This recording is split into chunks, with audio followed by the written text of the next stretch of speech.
Campaign news also breaking tonight. NBC News is reporting that Vice President Kamala Harris has enough support from Democratic delegates to become the party's nominee. Also new tonight, the Massachusetts delegation voted to endorse Harris. This comes 24 hours after President Joe Biden shocked the political landscape, announcing his re-election bid is over. Harris has already racked up a record $81 million in donations since Biden's decision. And Glenn, this has just become the latest twist in what has been a wild election season. Let's recap the last 3 months here. On May 30th, former President Trump was convicted in the hush money trial on June 27th. President Biden's bad debate against Trump sparks concerns. July 1st, the Supreme Court granted Trump broad immunity. July 13th, a 20-year-old gunman attempts to assassinate Trump. And then 2 days later, a Florida judge dismissed Trump's classified documents case, and the former president tabs J.D. Vance to be his running mate. And then yesterday, President Biden officially dropped out of the election.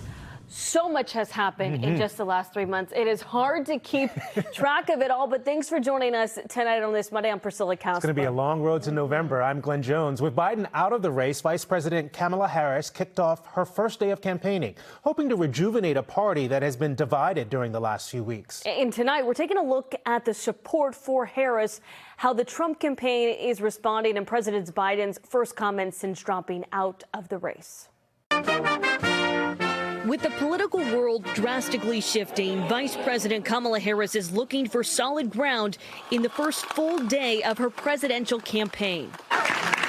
She visited what is now her campaign headquarters in Wilmington, Delaware, and President Biden at the White House recovering from COVID, phoning in and pledging his full support. I'm hoping you'll give every bit of your heart and soul that you gave to me to Kamala. And I want you to know, I won't be on the ticket, but I'm still going to be fully engaged. And it is my intention to go out and earn this nomination and to win. Meanwhile, top Democrats are lining up to support her, from former President Clinton to former House Speaker Nancy Pelosi and Congressman Jim Clyburn. She is well equipped to prosecute, I'm going to emphasize, to prosecute the case against Donald Trump. Other leading Democrats stopping short of a full endorsement for now. And she's exciting the country.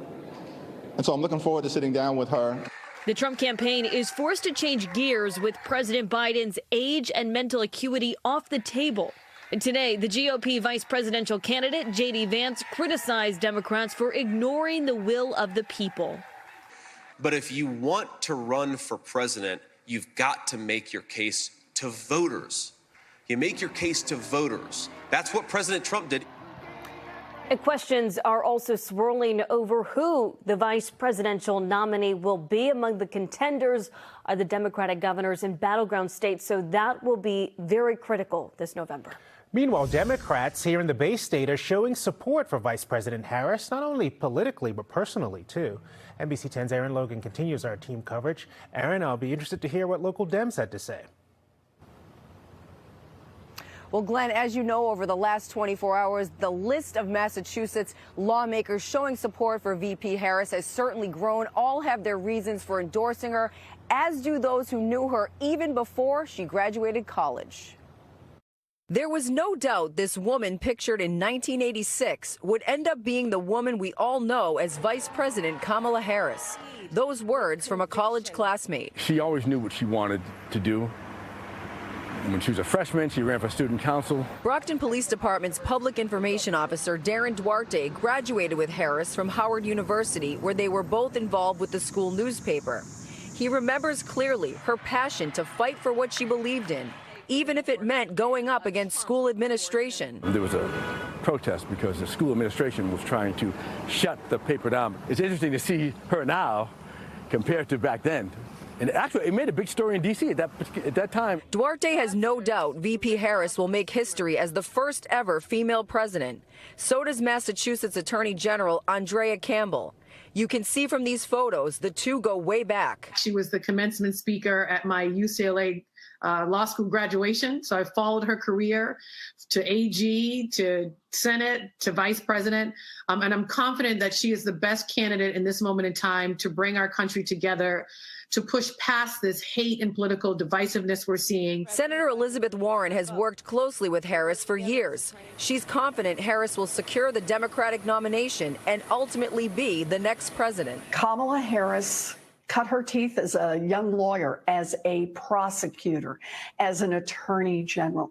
No one better to hold Donald Trump accountable. Senator Ed Markey says he couldn't agree more. An African-American woman, an Asian woman, who is going to absolutely be setting the Republican Party back on its heels. So as you can see, a lot of the people that we spoke with are certainly optimistic, but they did acknowledge this is not a done deal. They're really looking forward to the Democratic National Convention, which starts August 19th in Chicago. Live in Boston tonight, Aaron Logan, NBC 10 Boston.